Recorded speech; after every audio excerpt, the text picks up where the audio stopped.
এখন প্রশ্ন, হোয়াই? তৃতীয় লিঙ্গ শব্দের ইতিহাস কি? আরে এই দেশের জন্ম হয়েছিল ইসলামের জন্য, এটা গেলে ভুলে গেলে চলবে না। আমরা কেন ভয় পাবো? টিম কুক, যে অ্যাপেলের যে সিইও, পৃথিবীর সবচেয়ে ধনী, one of the biggest person, তিনি পৃথিবীতে ঘোষণা দিল হি ইজ এ গে, সমকামী। সবাই সেলিব্রেট করলো। আর সরার একজন বাংলাদেশি মুসলিম যদি বলে যে আমি মুসলিম প্রফেসর, এই পরিচয় কিন্তু আমি দিতে পারি নাই, দিলে জঙ্গি হয়ে যায়। আর সে সমকামী, হোমোসেক্সুয়ালিটি, এটা বললে তাকে সেলিব্রেট করা হচ্ছে। We are in this world. এই কোটা বিরোধী আন্দোলনের যে কোটা নিয়ে যে এত মারামারি হলো, তারপরে সুপ্রিম কোর্টের রায় হলো, আপনারা খেয়াল করছিলেন কিনা যে 1% হচ্ছে যারা প্রতিবন্ধী কোঠা, আগে কিন্তু ওইটাই ছিল। কিন্তু এই সুপ্রিম কোর্টের রায়ের মধ্যে কিন্তু একটা শব্দ ঢোকাই দিছে, প্রতিবন্ধী ও তৃতীয় লিঙ্গ। এখন প্রশ্ন, হোয়াই তৃতীয় লিঙ্গ? তৃতীয় লিঙ্গ শব্দের ইতিহাস কি? সরকারি ডেফিনেশন হচ্ছে লিঙ্গ প্রতিবন্ধী।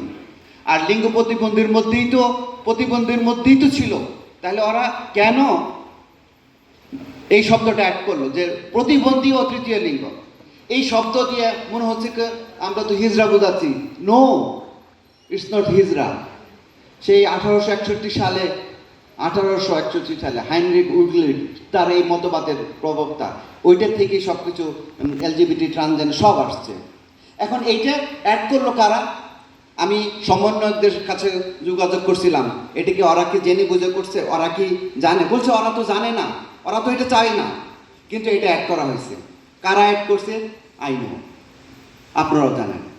আর এই দেশের জন্ম হয়েছিল ইসলামের জন্য, এটা গেলে ভুলে গেলে চলবে না। আমরা কেন ভয় পাবো?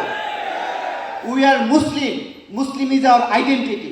এইটা কেউ সিনাই নিতে পারবে না। তাহলে আমরা ইন্ডিয়ার অংশ থাকতাম, কলকাতার হয়তো আমরা ইন্ডিয়ান বলতাম। তার মানে মুসলিম পরিচয় নিয়ে হীনমন্যতা করা যাবে না। আর মুসলমান ধর্ম আদর্শ সবচেয়ে বিউটিফুল। পৃথিবীতে এমন কোনো আদর্শ নাই, ইসলামের ধারে কাছে নাই। তাইলে কেন আমরা লজ্জা পাই ইসলামের কথা বলতে? এই সরকার ক্ষমতায় এসেই বলতেছে খালি ইনক্লুসিভ। শুধু না, জাতিসংঘের প্রধান, ইউরোপিয়ান ইউনিয়ন থেকে যারাই বিদেশ থেকে দেখা করতেছে, ইনক্লুসিভ ইনক্লুসিভ। আচ্ছা, আমাদেরকে কেন এই শব্দ ব্যবহার করতে হবে? আমরা বাংলাদেশি না? আমাদের নিজস্ব শব্দ নাই? আমরা বলতে পারি সার্বজনীন। যখনই বলবে ইনক্লুসিভ, তখন আমাদের নৈতিক দায়িত্ব, ইমানি দায়িত্ব হবে ইনক্লুসিভ মানে কি বোঝায়, এখানে কি সমকামিতা আছে? এই প্রশ্ন বারবার করতে হবে।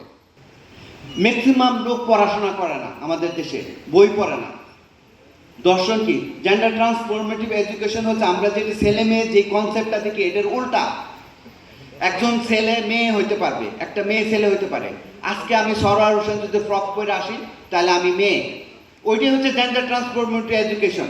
ইউনিসেফ, WHO, UN সবাই এটাকে প্রমোট করতেছে। এবং আমাদের যে কারিকুলামে, শরীফার গল্পের কারিকুলামে শরীফাতে একটা শব্দ ছিল, ওর চেয়ে আরো 4টা বই ছিল, স্বাস্থ্য সুরক্ষা বই। এখন আমরা শুনলাম এই সরকারের আমলে নাকি নতুন করে ঘোষণা করা হচ্ছে, নতুন করে মানে সংস্কার করা হবে। এই সংস্কার টিমে যে কয়েকজনের নাম দেখলাম, আমি ভয় পেয়ে গেছি। আজকেই শুনেছি যে ট্রান্সজেন্ডার অ্যাক্টিভিটির পক্ষে লড়েছে, ঢাকা ইউনিভার্সিটির তার ভিসি হওয়ার কথা ছিল। আমি ফেসবুকে সচেতনতা করেছি, ওই লোক তো সরাসরি হচ্ছে মিন বা এই ধরনের লোকদের পক্ষে